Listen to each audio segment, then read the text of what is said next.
26 রাজ্যে আমরা জানি বিধানসভা ভোট রয়েছে, কিন্তু সেই ভোটের আগে ইতিমধ্যেই উস্কানিমূলক রাজনীতি শুরু করে দিয়েছে তৃণমূল কংগ্রেস। তৃণমূল কংগ্রেসের নেতারা, ঘাসফুলের নেতারা প্রকাশ্য মঞ্চ থেকে বিরোধী নেতাদের পিটানোর নিদান দিচ্ছে। কিন্তু এই সমস্ত কিছুকে পাত্তা না দিয়ে বিজেপি পাল্টা ফুল ফোটাচ্ছে তৃণমূলকে।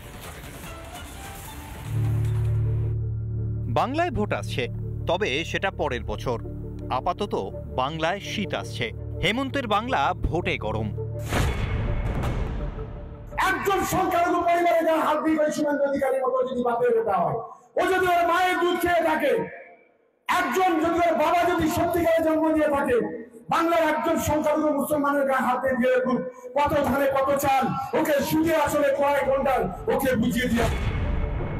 দেখুন, তৃণমূল সরকারও বুঝতে পারছে যে এরা একটা আগুনের ওপর দাঁড়িয়ে আছে। এদের মাইনরিটিদের ভোটের ওপর ভরসা করে এরা আসে। তারা কিন্তু একজোট হয়ে আছে। তারা কোনো মমতা বন্দ্যোপাধ্যায় কাউকে চেনে না। মমতা বন্দ্যোপাধ্যায় যতদিন ওদের ভোটের ওপর ভরসা করে আছে ততদিন মমতা বন্দ্যোপাধ্যায়কে চিনবে। যেদিনকে থাকবে না সেদিনকে চিনবে না, পেছন ঘুরেও তাকাবে না। এরাই এই তৃণমূল কংগ্রেস সরকারটাকে ধ্বংস করবে। বিজেপির বিধায়ক প্রস্তুত থাকুন, আপনাকে মানুষ ছাটাপিটো করে তাড়াবেন।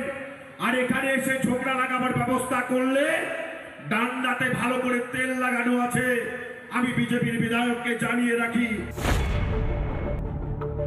যারা দাঙ্গাবাজ, যারা জেহাদি, তারা এই ভাষাতেই কথা বলে বারংবার।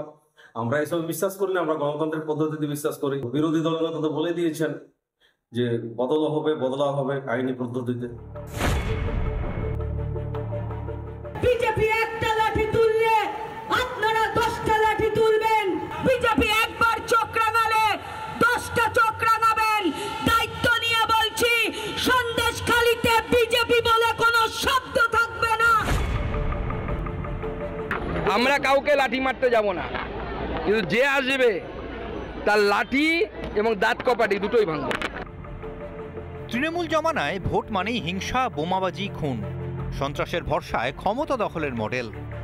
দুর্নীতিতে জেরবার তৃণমূলের এখন হাঁটু কাঁপছে। বিপদ বুঝে ভোটের অনেক আগে থেকেই হুমকি দেওয়াও শুরু হয়েছে।